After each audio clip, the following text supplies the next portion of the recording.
यहाँ क्या बनाया था? पुल बनाया था। ऐसा है ही नहीं कुछ। कंपिल में द्रौपदी कुंड बना हुआ है। द्रौपदी कुंड में यज्ञ किया और यज्ञ की लपटों में से द्रौपदी पैदा हुई। ये बनाई हुई बात है या सच्ची बात है? ये बनाई हुई बात है। असलियत क्या है? ये ज्ञान यज्ञ कुंड है। जिस ज्ञान यज्ञ कुंड से, ये ज्ञान की बातों से साबित होता है कि द्रौपदी का पार्ट किसका है, किसकी बेइज्जती होती है संसार में। बेसिक वाले भी बेइज्जती करते हैं, एडवांस वाले भी बेइज्जती करते हैं, और दुनिया भी बेइज्जती करती है। नाम है द्रौपदी। कोई कितनी भी बेइज्जती करे लेकिन उसका ध्रुव पद है। उसके पद को कोई भी नीचे गिरा नहीं सकता। तो ये भक्ति मार्ग की दंत कथाएं हैं। इनमें सार कुछ भी नहीं है। कन्याकुमारी का क्या है? जो बचपन से ही कन्या है, जब से ज्ञान में आई है तब से कुंवारी है।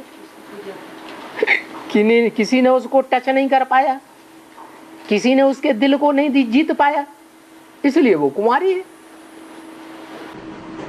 बाबा त्र्यंबकेश्वर में ब्रह्मगिरी पहाड़ है। त्र्यंबकेश्वर में ब्रह्मगिरी पहाड़ है। तो वहाँ पर शंकर जी ने ऐसे बैठे हुए हैं, तो उनके घुटनों को भी स्पॉट है, निशान है घुटनों के। तो उनमें जटा पटकी हुई है, वहाँ से गंगा निकली हुई है। तो क्या वाकई में शंकर वहाँ आए थे बाबा? इसमें भेद में आपका क्या है? माने अगर ऐसी कोई मूर्ति बना दे, आज तो वैज्ञानिक युग है, ऐसी कोई मूर्ति बना दे, उस मूर्ति के टिपर में से पानी ढलकता रहे, तुम्हें दिखाई पड़ता रहे, तो वहाँ मूर्ति नहीं बताई गई है। ऐसे पहले आए थे वहाँ पर, वहाँ के बुजुर्ग लोग भी बताते हैं, निशान भी है आज भी। वो घिसते घिसते निशान रह जाते हैं मूर्ति के। कोई बहुत पुरानी मूर्ति होती है, अगर उसको पानी पड़ता रहेगा तो वो ऐसा हो जाएगा। ये कोई बड़ी बात नहीं है। हाँ, नासिक में राम आए थे क्या?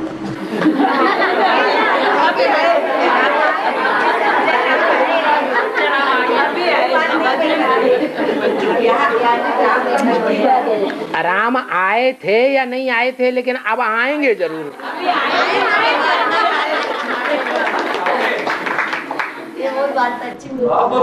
वो भक्ति माँ का यादगार काला राम मंदिर क्यों बोलते हैं?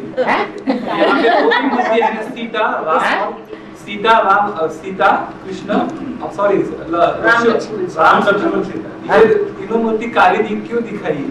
क्यों? काला राम मंदिर बोला है। काला राम मंदिर। वो राम की आत्मा काली नहीं बनती है, हैं? वो द्वापर में ज्यादा काली बनती है कि कलयुग में ज्यादा काली बनती है? हैं? राम की आत्मा द्वापर में ज्यादा काली बनती है या इस्लामियों की आत्मा द्वापर में ज्यादा काली बनती है? राम वाली आत्मा द्वापर में नीचे उतरती है, और इस्लाम धर्म में जो कन्वर्ट हुई आत्माएं थी वो सतयुग त्रेता में देवता थी, और वो भी द्वापर में आके काली बनती है। ज्यादा काली द्वापर में कौन बनती है?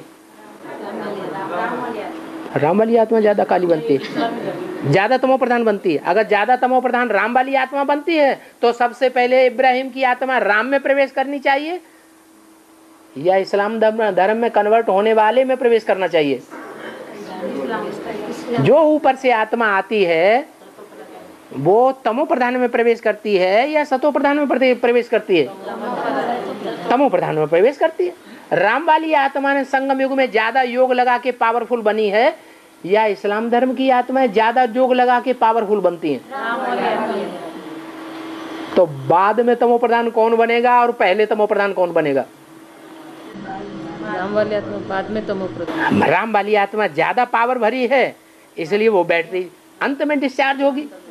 और इस्लाम धर्म की आत्माएं, उन्होंने मुरली में तो सीख लिया अपवित्र नहीं बनना है, तो अपवित्र होने वाली इंद्रियों को तो जबरदस्ती कंट्रोल कर लिया, लेकिन आंखों के ऊपर कंट्रोल नहीं कर सके। बुद्धि में ही नहीं आया कि हम अपवित्र बन रहे हैं, तो वो आंखों का व्यभिचार फैलाते रहे।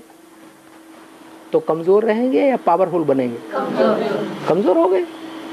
सबसे जास्ती इस्लाम धर्म की आत्माएं कमजोर हो जाती हैं, इसलिए द्वापर युग शुरू होते ही एकदम तमो प्रधान हो गई और ऊपर से आने वाली आत्माओं ने प्रवेश करना शुरू कर दिया। राम वाली आत्मा तो अंतिम जन्म में आकर के तमो प्रधान बनती है सबसे जास्ती।